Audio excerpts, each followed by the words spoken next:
Of course. Sure. Sounds good. Great. Marshall, you can kick it off. Klon, welcome to the Realignment. It's my pleasure. Happy to be here. Yeah, thanks for being here. So one of the issues that I think best exemplifies what we talk about in this show, aka the way that our politics is changing, is tech policy.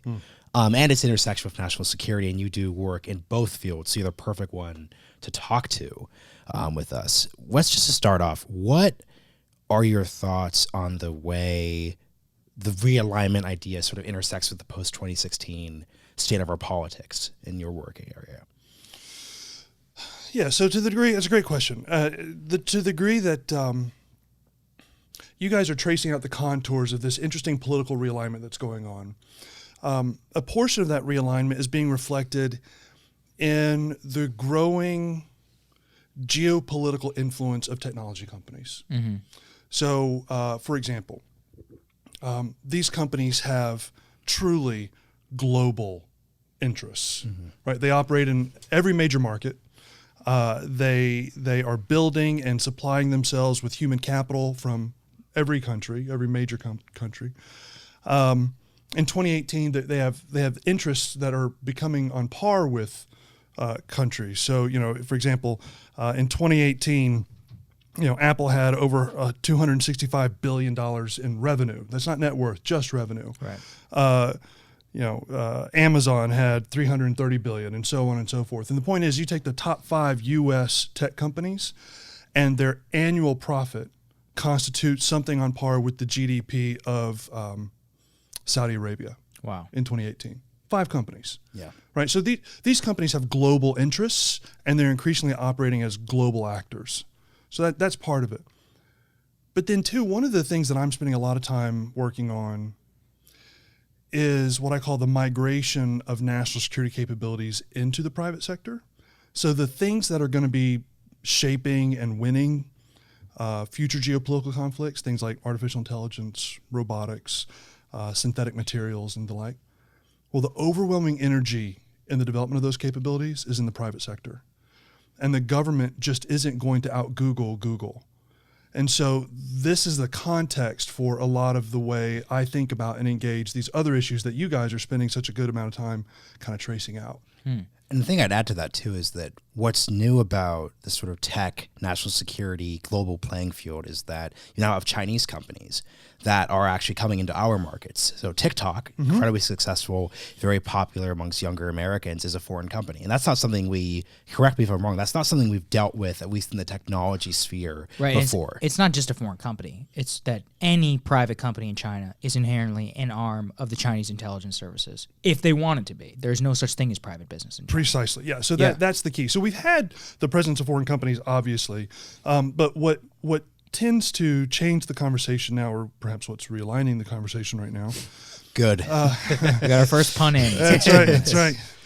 Is the fact that China has taken a strategy, and to be honest with you, it's a coherent strategy from their perspective and relatively effective, to fuse their government and private sector industry. They look, China is like every other country in the history of the world.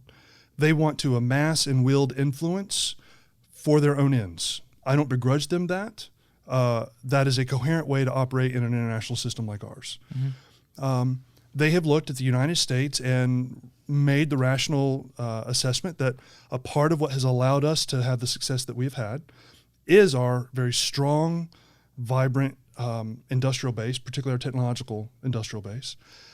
And China, have made the decision, we can't wait for that to develop on our own. So what we're going to do is we're going to try and leapfrog a lot of the R&D side of that, which is the slower part of the chain, and we're going to steal a bunch of intellectual property. And they've done that for decades, and they've done it so well that they are now legitimately beginning to innovate. How would you compare, so before we move on to sort of the debates on the right in this country, in the 1980s, you could say a lot of these things about Japan, right? Japan is a rising industrialized power that in many ways sort of starts with cheap products, steals things arguably, and then starts transitioning into markets that America used to dominate, whether that's automobiles or electronics. How does are there any lessons that we should take from how we handled Japan's rise in the 80s that we think about these issues today?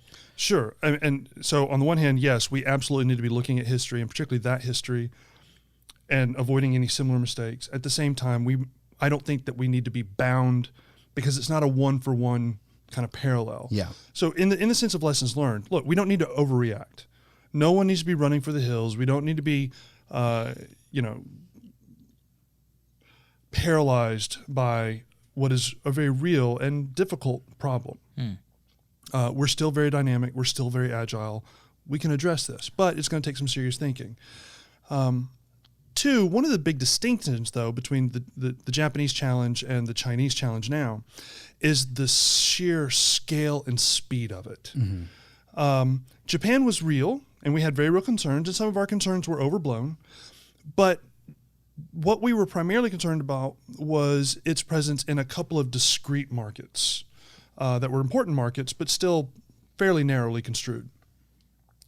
China is across the board. And I think China is targeting really the center of gravity of the American economy and the engine of its economic growth and global dominance. Well, and precisely. So and what you have when it comes to technology policy in general is this intersection of foreign policy, economic policy, legal policy, social policy, right? None of these things are untouched by technology. In fact, all of them are kind of decisively influenced by technology. And so when we see the rise of a Chinese presence in that in and of itself, I'm okay with. For example, on the Japanese thing, we work great with Japan now, right? So it's not the fundamental issue is not that there's another power that's growing in stature in these industries. We're great with that. The problem is the intention of the government behind that rise and how they are actively using these technologies to challenge and ultimately endanger U.S. interests. Yeah. And that goes to your point about the role of Chinese apps in the U.S. market. When you were talking about companies that, as you mentioned, Sugar, they don't have a choice. They don't get to say no to the Chinese government when they say, give us your data. And the Chinese government understands that any data, even Americans' data, that's collected by a Chinese company is Chinese information. Yeah, exactly. And so they therefore have access to that data. So let's go into some of the tech issues. Yeah. The three kind of central things up for debate right now on the right, we've talked about it a lot here. Section 230, the Communications and Decency Act, privacy, and antitrust. Tell us a little bit about how you view those particular issues. These are very, very complicated. So first, give us what is Section 230? Probably the fourth time we've had to define it here on the show, but I think always worth a reminder. Let's go into that, and then how you view the current debate on the right over it. Yeah, that's good. Section 230, what people are referencing when they use that terminology is a discrete portion of a broader law called the Communications Decency Act. Section 230 specifically is aimed at, it provides a liability protection to internet platforms and companies that specifically says that they cannot be sued or held legally liable for content that users put onto their platforms. Now, the background to it is that the intention of that particular portion of law was to allow and enable private sector companies, technology companies, to decide what they would and would not host on their platforms without fear of being completely sidelined by kind of a shark's teeth of unending lawsuits. This is the start of the internet. This is 1996. Oh, the man, norms weren't there. So it's like AOL chat rooms. Yeah, exactly. Yeah, I mean, it's essentially right. But yeah. the point is that, look, at that time, I mean, it really was the Wild West in terms of what you would put on a chat room and that kind of thing. And, companies were actually, what the government was trying to do with this section was incentivize them to kind of remove the most vile things and then not be sued for impinging on people's freedom of speech and that kind of thing. It is undoubtedly true that subsequently, that protection has been very broadly interpreted by a series of courts and by the companies themselves. And it is now provoking a very serious, I think, worthwhile conversation on the conservative and politically right side of things about the advisability of those protections, particularly in a context where a great many people on the right, especially, feel aggrieved and concerned about how they're treated by these platforms. There's concerns about censorship. There's concerns about political bias. And so Section 230 is one of the tools that people are discussing and often trying to reach for as a means of kind of correcting what they see as imbalances and how online services work. Mm-hmm. So why don't you go into your view as to why that's an important thing to keep for technology companies, even while thinking in a right-leaning mindset? Yeah. Well, so the first thing is so I lead all technology policy at the Heritage Foundation, and so that's a broad scope of people. Mm-hmm. And we have people, and we've put out a paper specifically that addresses some of the legal offerings that have been made in this context. Look, I'm empathetic to a lot of the concerns that people raise about tech, about its persona of being this kind of left-leaning liberal institution.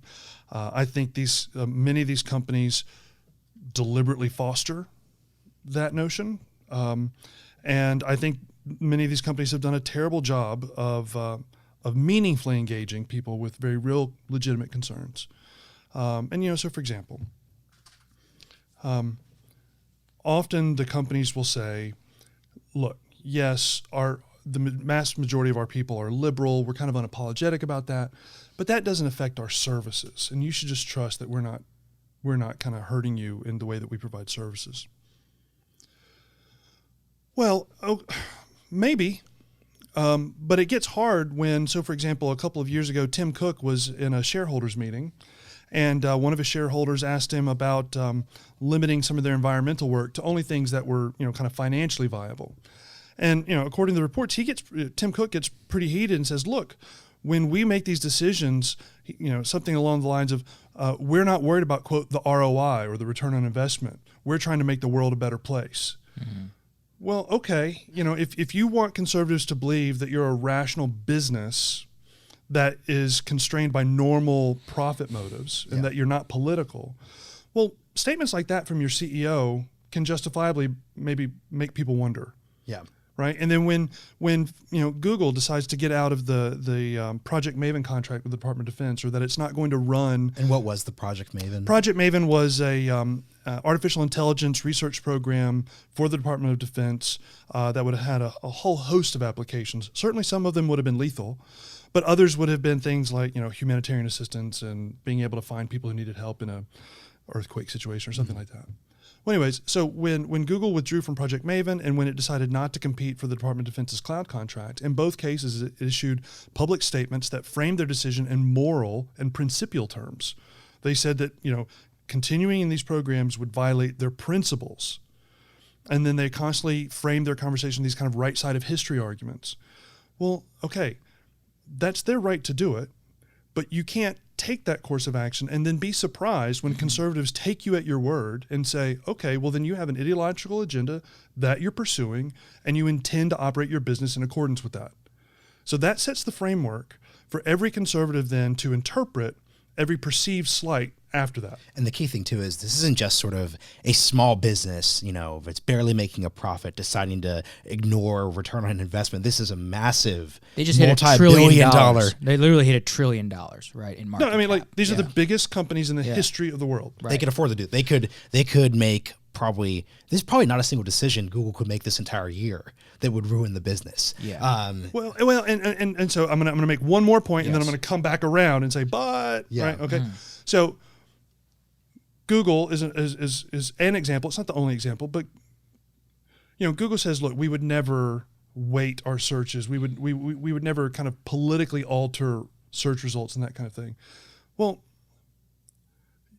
you're actively pursuing the opportunity to roll out search in China, which would necessarily require that you not allow results that have anything to do with human rights or democracy. To work there, you have to do that, which shows an openness to do exactly the thing that a lot of people are concerned you're doing.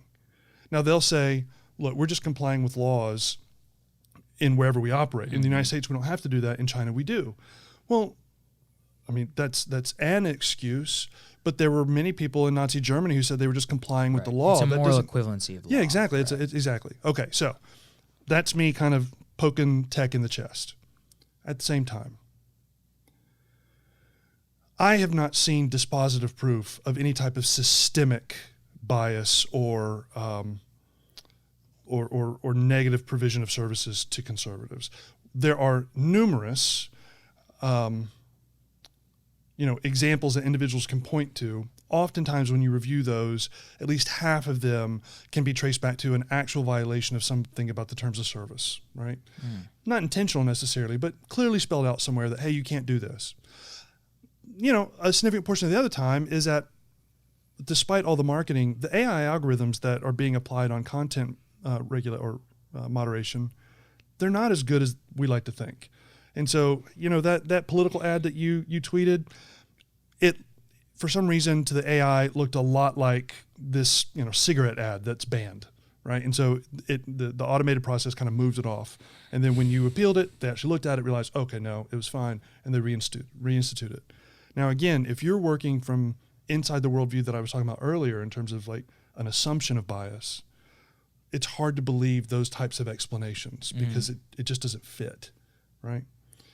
But the reality is when you think about the sheer volume of content that is happening every day, I mean, it's hundreds of thousands of photos on Instagram every minute of every day.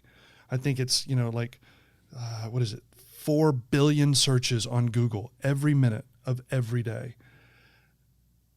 It's just a scale of a problem that a lot of users may not fully appreciate. And so when outcomes like these one-offs happen, it can feel like this is systematic. But the reality is conservatives can look online and see that we have a thriving presence online. We do. Sure. We're all over the place. We're all over Facebook. We're all over Twitter. We're all over Instagram. And there's a reason why this administration and previous Republican administrations have spent what they've spent on social media and online advertising. So I'm hearing empathy for the conservative argument. Absolutely. And then framing the debate over regulation as to whether there is not political bias. I do agree with you. There is no dispositive proof of systemic bias. However, why is bias the operating question? Why is bias the operating assumption over whether regulation could occur? Because my pushback would be is that this is about power over civil discourse, about supranational entities that are capable of subverting or operating outside the purview of the nation that gave birth to them through R&D, human capital, and all these other things, and they are not constrained by the government. So from or the that, market, or the market. Frankly. So from that perspective, maybe let's talk about Section 230, privacy and antitrust. Yep, that's great. That's exactly. So to answer your specific question, why is bias the word? Well, bias has been the justification levied by the majority of right movement folks in terms of they feel aggrieved, they want their pound of flesh. I'm empathetic to how they've arrived there, right? But your point is actually the point that I spend a lot of time making. So I take time and I deconstruct a lot of the worst fears about where tech is, but then I'll quickly pivot and say, but they could do all of that. Right. I don't think they are, but they certainly have the capacity that you're describing. And we as a society haven't had that conversation. We're not thinking particularly well about that.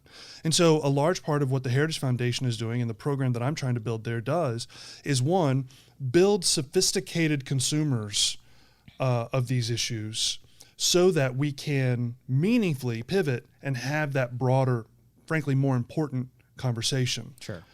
Good. So here's where the problem starts to come in, though, which is that you're framing this around consumers, right? And this is why the interesting debate on the right now is over the power of government and what role libertarianism and the free market plays in this sort of system.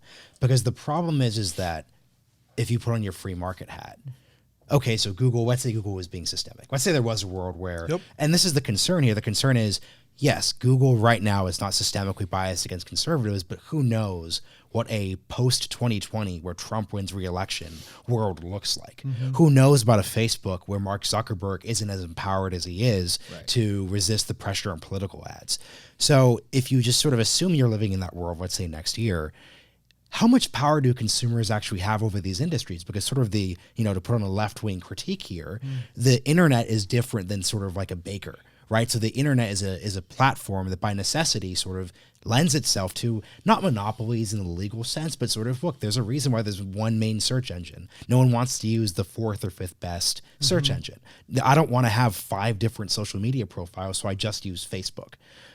So it doesn't seem like that's a situation where consumers, without the power of government, have any ability to influence. So what's your response to that? And I said it's a left-wing response, but it's a response that people on the right are also adopting as well too. Yeah.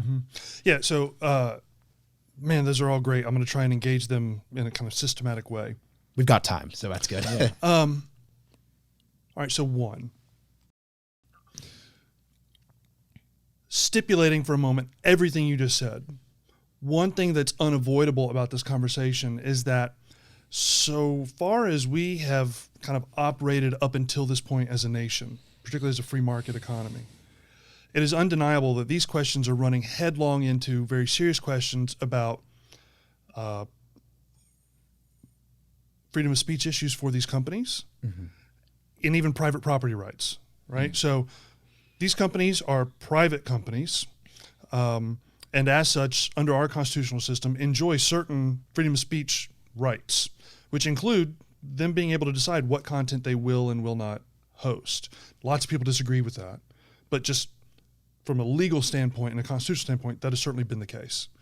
Same thing on the property rights. So the thing that makes Facebook valuable isn't lolcat videos, right? It's their ability to attract and then have deep insights into audiences that they can then allow people to market to. And so the algorithms that they use to do that, well, that's their gravy, right? That's their special sauce.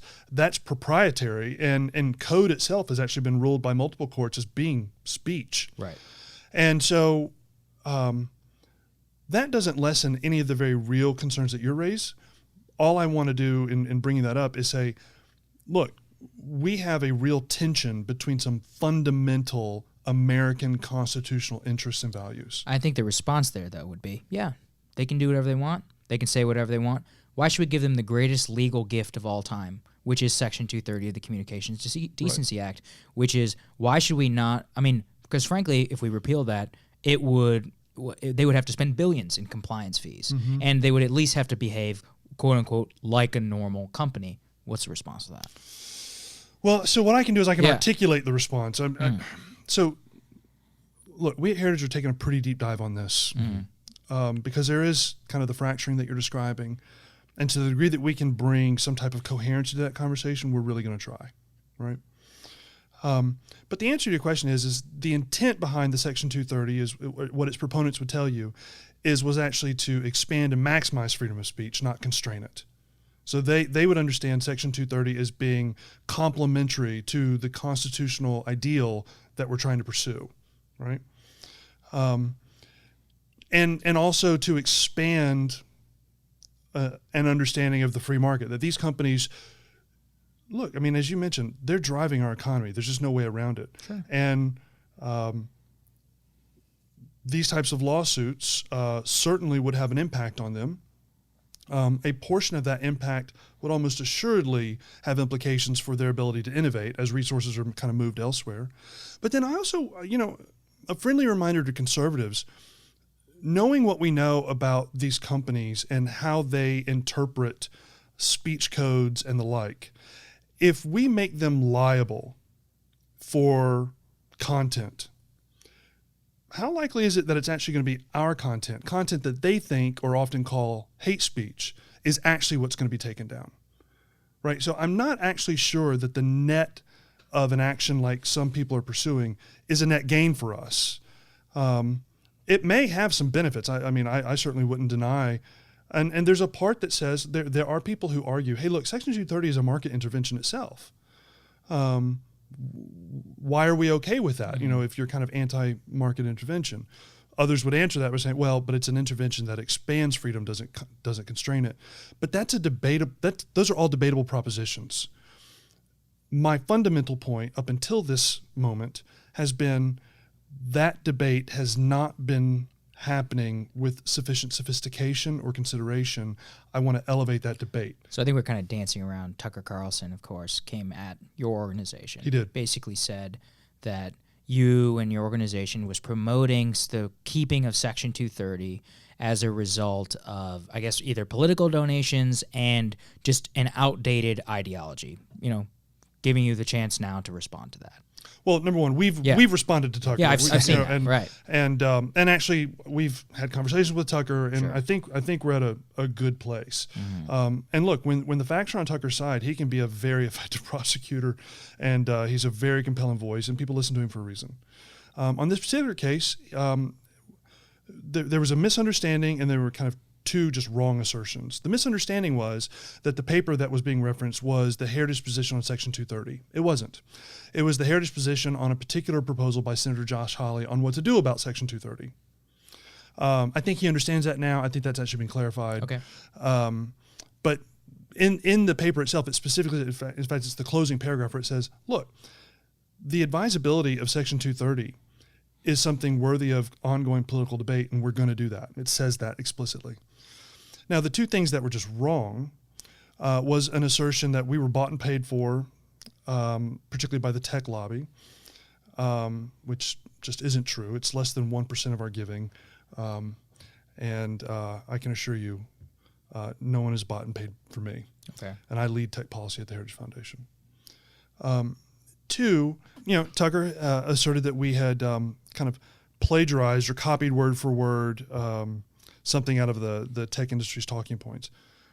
Okay, well, what had actually happened was at the beginning of this paragraph, the author is saying, look, this is a really big issue. In fact, it's so big, some have called it, quote, comma, quote, the most important law. So, yes, we quoted something that is often said by tech policy, lobbyists and such, but number one, we quoted it. And then number two, we were using that as an illustration that, look, a lot of people feel very strongly about this. We weren't saying that how they described it was true. But all of that, the fundamental reality is that Tucker and others are making a political argument, one that is an important argument to have, and we're happy for it to be going on. But what Heritage is doing is a policy exercise.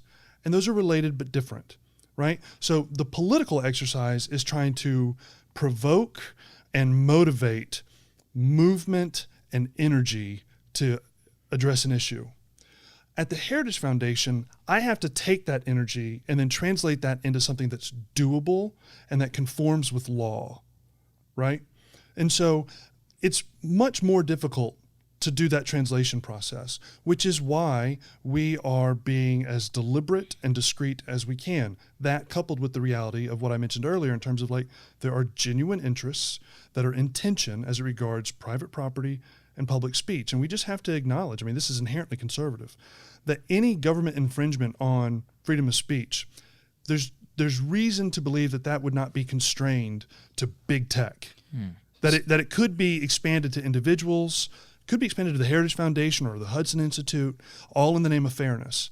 And so we're going to be slow to advocate for those types of changes. Okay. So let's talk about, that's all fair and good. And I think that the more structural question here, though, is how does an organization like Heritage, because I operate in good faith, I assume this is a principled argument on your part. The principles of Heritage, though, are very Reaganite. Very sort of the conception of conservatism that it's advancing is from the 1980s. No doubt. Where we were not having debates. We're not bringing up Theodore Roosevelt, as certain people do on the right now, to cite antitrust actions or to talk about why government should intervene. How does Heritage itself navigate a world where the very nature of the right, for a variety of reasons we talk about it a lot, are changing, right? So it's much easier to defend or articulate these principles or even interact with other companies, whether that's from a sort of funding perspective or even an engagement perspective. When there's less when there's a ingrained sort of support for or acceptance of business and commerce and sort of these actors. So how do you think the right and your organization should navigate these changing spaces, right? Because the right's less libertarian. Yeah. So number one, I'm very proud of how our organization is engaging this. I understand it doesn't please everybody all the time, but one of the reasons why the Heritage Foundation is the Heritage Foundation is because we have elected to orient ourselves off of fundamental principles. Our constitutional government is inherently a constraining, our Constitution is a constraining document, right?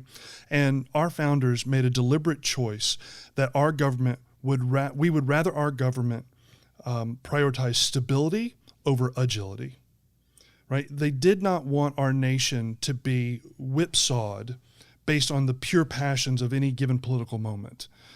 Instead, they wanted to establish a system that could withstand the test of time. This is part of the brilliance of the founders. And so I don't deny the rise of many of the currents that you're describing. I'm kind of swimming in those currents on a daily basis. But I think the only safe way to navigate those for the long-term thriving of the nation is to kind of orient off of that kind of first principles horizon. And while it is true that for many in the Republican Party and on the conservative side of the spectrum, to kind of look back at those principles and kind of make them synonymous with the Reagan era of government. The reality is that it's actually more appropriate, I think, to say that the Reagan era of government was just self-consciously orienting itself on those principles. So I would say the principles defined Reagan, not Reagan defined the principles. But isn't there an argument to be said that the issues are what define that orientation rather than the principles? So Reagan, for example, didn't have to adjudicate, or at least his DOJ didn't have to adjudicate whether or not Facebook could buy Instagram and WhatsApp. That's an example of a debate from 2012 to 2013 where, so I completely personally disagree with the idea that you could take away Facebook and take away Instagram and WhatsApp today. But my problem, though, with a lot of these arguments on your side is if we were to magically go back to 2012 and 2013, there would just be a very uncritical look at those acquisitions. And that's sort of the problem here. The sort of the principles-based argument sort of always is going to continue to move goalposts. And I want you to add on that. Yeah, I think the principles-based argument leads to a path dependency, which leads to conglomeration and consolidation in the tech industry with the supranationalist, like I talked about before, that inherently does not have the national interest at its heart. So I think this is really a conversation about power. And I think, another thing that, conservatism is supposed to look at, and I talked to Senator Josh Hawley about this, is that we should be skeptical of power concentrated in all forms. So why is it that the government is limited to that when you have Google, $1 trillion market cap, it just hit it sometime in the last week, or Alphabet, their holding company. Why should we not be skeptical of their role, not just over our daily lives? I mean, from the billions of people who use that product. Yeah, no, these are great points and good questions. So on the one, I think it's a mistake to think that that Heritage or anyone else that's articulating something that I'm articulating is not skeptical of these companies. So your point that it is an inherent reality for conservatism to suspect power at any point. And that's because of our principled understanding of the nature of man. Whether he's in government or in industry, we understand that the concentration of power can, or most often leads to, concerning actions. So, and I think my commentary probably reflects this too, that there's legitimate concern here. Yeah. But the reality is that, before I move on, two, I'm actually in agreement that many of the legal structures, the kind of antiquated regulatory environment, and even our understanding of kind of modern business in many ways, we're trying to answer what I think are truly novel challenges with old solutions that just don't fit. Yeah. Right. So, and this goes to like the antitrust question. Conservatives, I think, have a very good reason to be naturally skeptical of the way antitrust has been pursued previously. Overly broad application, market constraining, just not good. At the same time, I don't know that anybody has a particularly good understanding of kind of tech economics. So when we see individual companies who are amassing massive troves of data. Now that data is being willfully given by consumers. It's not stolen, but it's not stolen, but they got it, right? And we can't really articulate in meaningful, concrete terms how the continual accumulation of broader and broader volumes of data could enable a type of competitive edge that we as consumers may ultimately not be comfortable with. I just thought of something. I just sort of dismissed the idea that data is stolen, but you do see weird spaces where. Did you read that New York Times story a week or two ago about that company? The face recognition? The face recognition company, right? So it's a company, people put the social media out there, but it's aggregating it and they're using these algorithms in ways we don't quite understand. I think that's the thing that's so difficult for me because, and this is why I think we've tried to bracket this conversation to technology, right? I think that, the idea of applying the free market principles to other areas. So, for example, we're not talking about retail or fast food restaurants. There's a reason we're talking about tech, because there's an area where just the software 10x multiplier is such that there's just so much power here. And that's why Sagar's... Let me build on that, which is that, I consented to put my photo on LinkedIn. Yep. You know what I didn't consent to? Somebody mining my LinkedIn photo in order to use and recognize my face and turn that over to the Boston Police Department. Well, so you kind of did. Now, you may not have been aware of it, but you kind of did. And this goes to the point, right? Yeah.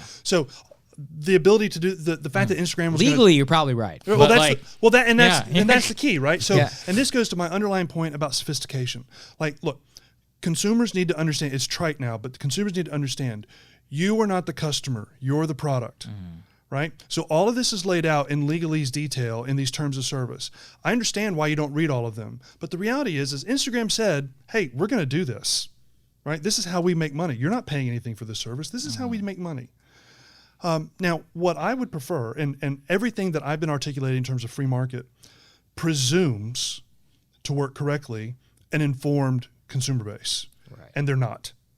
Right? So our consumers have been adopting technology far more quickly than they have understood it.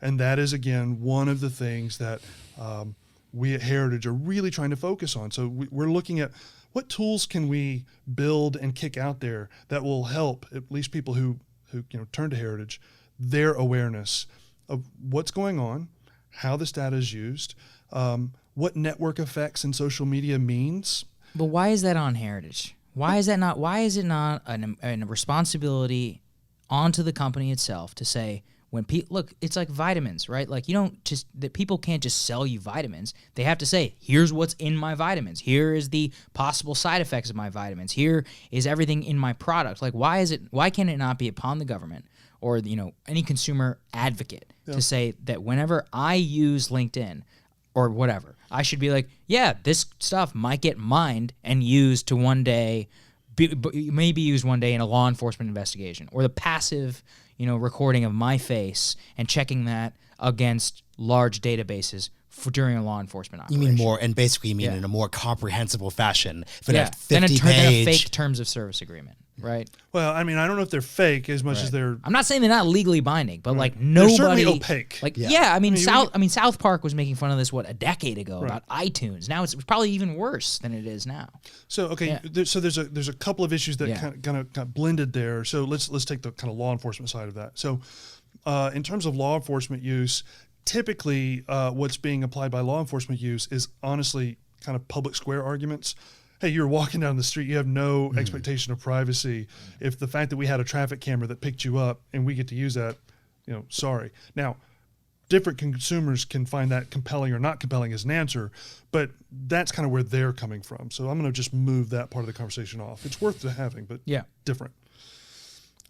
In terms of how these companies are using the information, we've already kind of belabored the point that, look, they've got terms of service. They're at least legally covered typically. And when they're not, and when people become aware of that, well, that's when you have kind of the Cambridge Analytica argument. And so that's the market responding. To your point about, well, why is that Heritage's responsibility? Well, the going in position for conservatives historically, at least, and certainly at the Heritage Foundation, is like, if there is a non-government solution, that's often preferable to a government solution. And as a civil society institution that has, some heft and some influence, we're very happy to kind of throw that heft and influence around in an effort to help consumers, to help policymakers, and help the government itself better understand a situation and perhaps find solutions that don't require the at best clumsy hand of government. That is not to say, though, to be very clear, that this Venn diagram between kind of government and private is always crystal clear, because and this is my background, a lot of these same questions aren't constrained only to consumer good. They start getting into national security implications when you start thinking about foreign influence operations on an internet platform, when you start thinking about the harvesting of American user data information by foreign companies and the like. So I'm better right now at diagnosing problems than I am kind of giving prescriptions, because I've only been at this at Heritage for 2 years, and I haven't figured out the internet yet. That's also, and to be fair to you, that's also the nature of the moment we're in. That's right. I mean, that's part of the, and we're not, and I just want to say, like, we're not bringing you on here to say, like, where are the solutions? No, hey, listen. It's, and look, I'm not in any way, shape, or form offended or challenged by this. Like, these are the questions, right? And none of it is easy. All of it is hard. And complexity should not paralyze us. And kind of an unthinking grip on some idealistic notion of history also shouldn't prevent us from taking decisive action when it's warranted. I wouldn't advocate any of that. Sure. Before we move on from this section, Sagar, I think you had a question about Google and conservatives. And I think one of the core arguments that Tucker levied was that one of the most common retorts is, if you don't like Google, if you don't like Facebook, build your own Google or build on Facebook. I think that's ridiculous. I mean, on its face, just in terms of the sheer market realities. What are your thoughts on that? Yeah, it's tough, right? Because the normal way that the normal, if there was a bakery that was ill serving you, it would actually be pretty straightforward to do Google's that. not a bakery. Yeah. right. Yeah. So this goes to my point that I was making earlier about we don't really have a sufficiently good understanding of the value of network effects. So someone can rightly answer that argument by saying there is no Google alternative, right? Like, there is no one who can meet my requirements this way. Now, that's a fair thing, but often what I will then respond to my friends with is like, well, okay, when you look something up, what do you use? Google. Okay, even the ones who complain about Google's bias against conservatives, they almost always say, well, Google. Well, why? Well, because their results are the best. Yeah. Rarely do you have to go beyond the second return to get exactly what you're looking for. And let's remember what we're asking Google to do. Google, we want you to scour the internet and, based on average 6-word string, give me exactly what I'm looking for. And 99.2% of the time, they nail it. See, this is I don't want to belabor this point too much, but I think my inner Yelp advocate is coming out here, because I'm sure this argument. That's good. Yelp would say to that, yes, Google has the best search results because they steal our content, or they design their structure in a way that they no longer allow us to post our reviews the way we post it. Wikipedia would say that they have structured, basically Google has a system where you could basically see the preview of a Wikipedia article, and there's a direct correlation between them introducing that tool and actual engagement on Wikipedia And going down. And then what Wikipedia would also add is that their entire system and business model is based on people going to their site. They then see the donation page. They then become contributors, and they want to have 1% of their contributors, this, and that. Yes, they're number one, but the question is, how did they become number one? Well, okay. So, and I will stipulate that obviously that it's an amazing product, but there are these weird intercessions. It's great. It's great. So to answer your question directly, how did they become number one? They came up with a proprietary algorithm that the majority of the market prefers. The overwhelming majority, 98% of the market wants. Now, some people will call that a market failure. Others will look at that and say, well, that's a market choice. That's a decision made, right? And then you want to ask Wikipedia, how much internet traffic do you think you'd be getting without Google? That's the fair, right? No, I think that's a fair response. So but again, the question you can't is create like your own Google. Even the 2 points I'm trying to make are, one, even conservatives who are convinced in their own mind that Google is biased against them still turn to Google because it consistently gives them what they want. And anyone who was convinced that they were being systematically oppressed and manipulated, that wouldn't make sense to continue to kind of return to them, right? That kind of battered wife syndrome. Why would you allow that to persist if you genuinely thought that.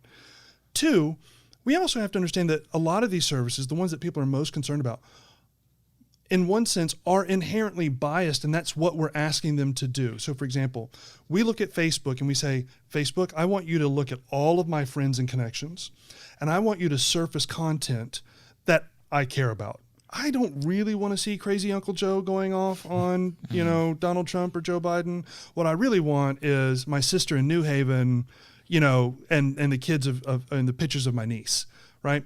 And I want you, without me having to tell you all the time, to surface content I care about. And Facebook says, hey, you know what? We can do that, right? And so what we're asking them to do is to curate, therefore make a biased decision on the content that I want to get and not get. And they do that. The same thing with search, the same thing with your Twitter feed, and so on. And when we're talking about the billions of uploads on all these platforms, that is a Herculean task. And they do it pretty doggone well, so much so that they're attracting the communities and the user bases that we're talking about. Mm-hmm. That in no way, shape, or form absolves them from criticism when they either refuse to or cannot adequately explain themselves, when there are enough examples of choices that they've made that just don't make sense. Like, why in the world would you identify the trailer for a pro-life movie as propaganda? Why would you do that? Now, they'll have an answer for that. And oftentimes, it's acceptable enough to at least where you can't dismiss it. But when you factored into that point that I made earlier in the conversation in terms of the way they portray themselves publicly as these kind of liberal bastions, these kind of ideologues, well, then you can't possibly be surprised when your consumer base looks at you, takes you at your word, and says, you're doing this because you think this about politics. We're going to introduce a segment here. So you had a cool piece at the Daily Signal where you had 5 predictions for 2020. So I wanted you to, in a relatively rapid fire way, I'm going to list them out and just explain what they mean. So, A, cyber conflicts become real conflicts. Yeah. So the reality is the cyber domain's getting pretty active, and there's a lot of actors in there, a lot of nation states, a lot of hacking syndicates, a lot of individuals. One of the unique aspects of the domain is that one individual can have outsized impact. And because the kind of norms of conflict in that domain haven't really been set, the likelihood of them spilling over into real world effects are increasing. So, for example, had Iran responded to the killing of Soleimani by undertaking some type of cyber attack here in the United States, and let's say that cyber attack had massive economic impact or, God forbid, had killed somebody, well, there's very real possibility that the United States would have put a Tomahawk missile on somebody for it. Right. So that type of activity is becoming more and more likely. Next, a large-scale cyber attack. Yeah, well, look, in 2017 and 2018, we saw some massive attacks largely emanating out of Russia with the NotPetya attack, for example, went across the globe, billions of dollars worth of damage. We've seen activities coming out of Iran against Saudi energy companies that are pretty big. Look, these things, number one, just the scale of the operations themselves seem to be growing because people are getting more comfortable, or at least more ambitious. But then also the unintended consequences of these things are still a very real concern. More Chinese abuses. This I agree with.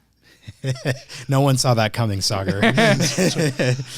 So Australia has really been on the kind of leading edge of this, where they have. Wait, this is different. More Chinese abuses. More Chinese abuses. More awareness of Chinese abuses. Yes. Okay, good. Bad transcription. It's on me. Okay, so Chinese abuses. Yeah, look, the Chinese government is like straight up doing Nazi stuff. I mean, there's just no way around it. There's no denying it. They are imprisoning between 1 and 2 million religious and political minorities in Xinjiang province. They are pioneering a new governance model of what I call technologically enabled authoritarianism. And I think that technological enabled authoritarianism will be the chief export along China's Belt and Road Initiative if it is allowed to mature. I think we're going to become more aware of that. I think with the New York Times reporting of the China papers and all that stuff, I think that just keeps coming, and I think that's going to be a defining context for U.S. political posture toward them. Here's your chance to talk about Australia and China. When we think about political influence, Americans often think about Russia and the United States in 2016. Well, what our ally, the Australian government, has really begun to unearth is massive Chinese political influence within their country, paying off politicians. Like a number of politicians have been straight up found to be in the pocket of China. The Chinese, because they're close trading partners with Australia, are using every economic lever they can to affect political outcomes that they prefer. I think Australians are getting fed up with that. I think they're becoming more aware of that. And I suspect that they're going to, that's going to continue, and then they're going to be reaching out and trying to build some type of a Western democratic coalition to confront it. Yeah. Last and most depressing European capitulation on China. It already happened this week, huh? Yeah, so I spent time in December. Yeah. Myself and a couple of colleagues went to Italy specifically to talk to them about how they were thinking about Huawei and 5G. And one of the things I came away with was a lot of these governments are really struggling for legitimacy. Decades of failing to deliver on promised cradle-to-grave entitlements has led to massive swings in political stability in their relative systems of government. So every politician is trying their best to provide whatever services they can. That certainly will extend to things like 5G and other technological advancements. The only problem is that Europe doesn't have a sufficiently strong or robust tech sector. Right. And so they're highly dependent on the United States and China. Well, because China is willing to subsidize those companies, companies like Huawei can deliver 5G for a third of the cost. That's very attractive for someone who's thinking near term and trying to deliver on political promises, but it's catastrophic for people who are thinking about the long-term security of their countries. Unfortunately, that type of short-termism increasingly defines much of Europe. So, Sagar, how about you take All right, this yes. last section? Final section here. So, what is an issue or topic that you've recently reconsidered your opinion on, I guess, in the tech sector?